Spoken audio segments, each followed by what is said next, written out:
Sound good? Yep. All right.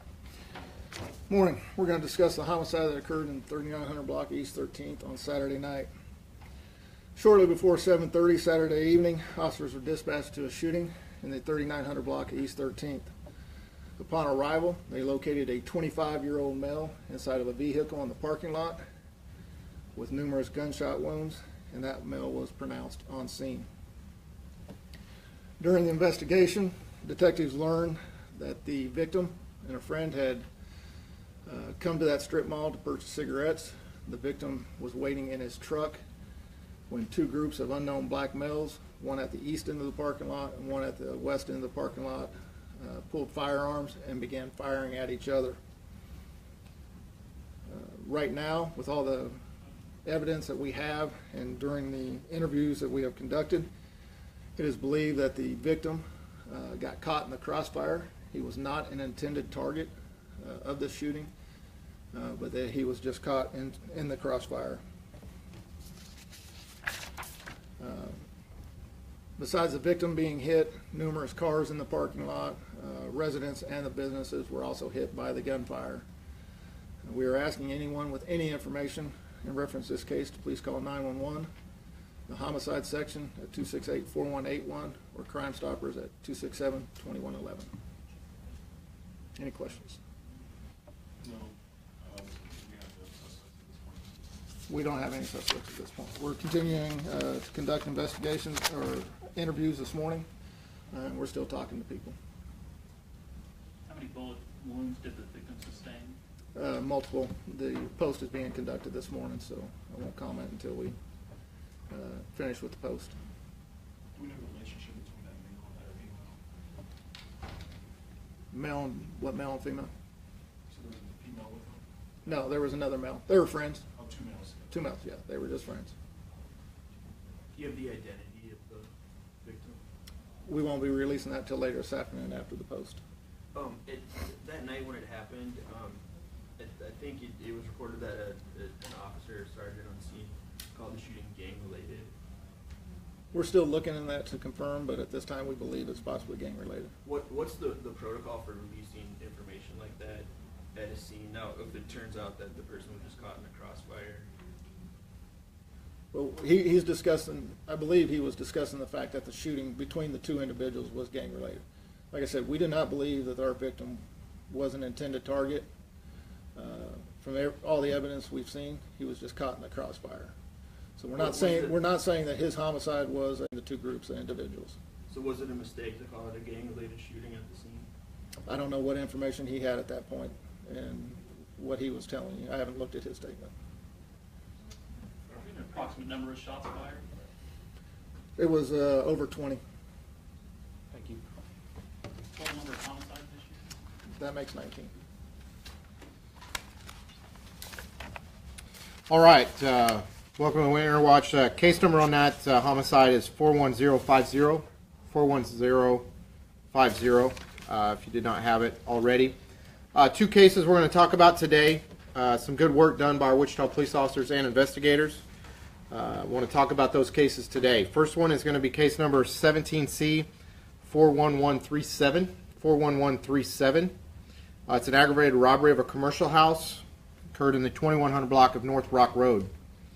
On Sunday, June 18th, officers were dispatched to a hold-up alarm at approximately 4:30 a.m.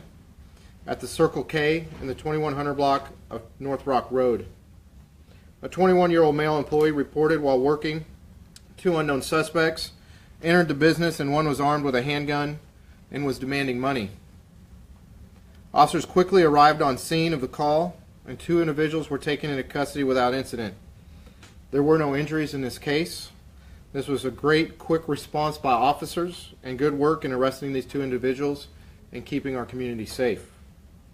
The first arrest is going to be Denzel Aggison, Aggison, 924 of 97. He was arrested and booked for aggravated robbery and possession of stolen property. And the second arrest is Teondre Young, Teondre Young, 912 of 97, and he was booked for aggravated robbery. In just a second, let me change the batteries out on this before my sound goes.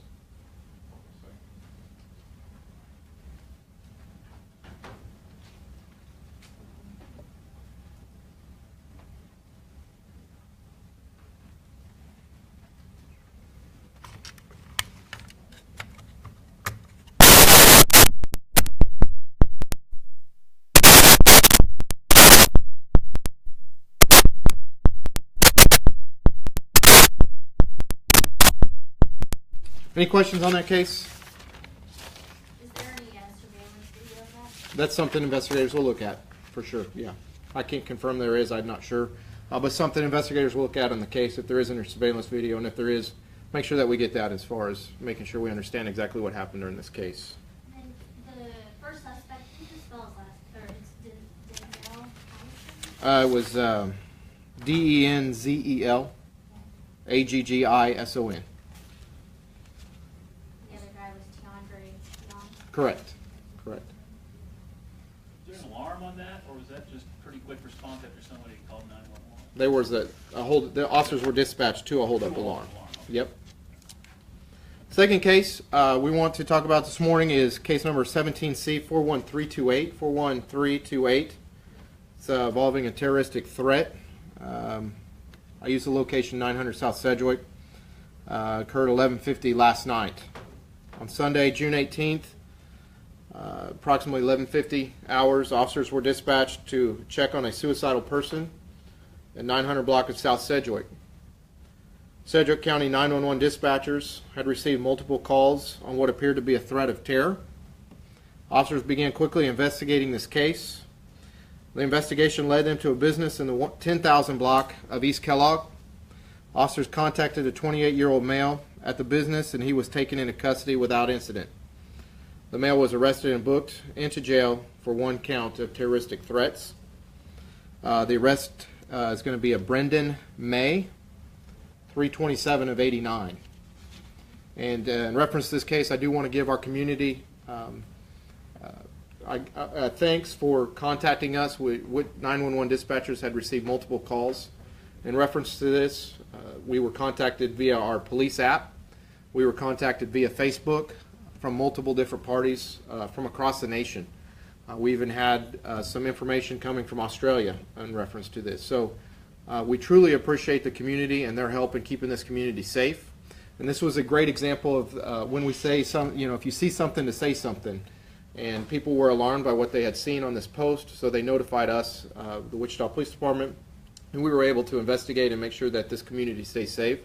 So I really want to give a thanks to our community for reaching out to us and letting us know this is exactly what we need as a police department. We need our community to contact us when they see something that's alarming. So or something suspicious, give us a call so we can start looking into those different aspects of that case.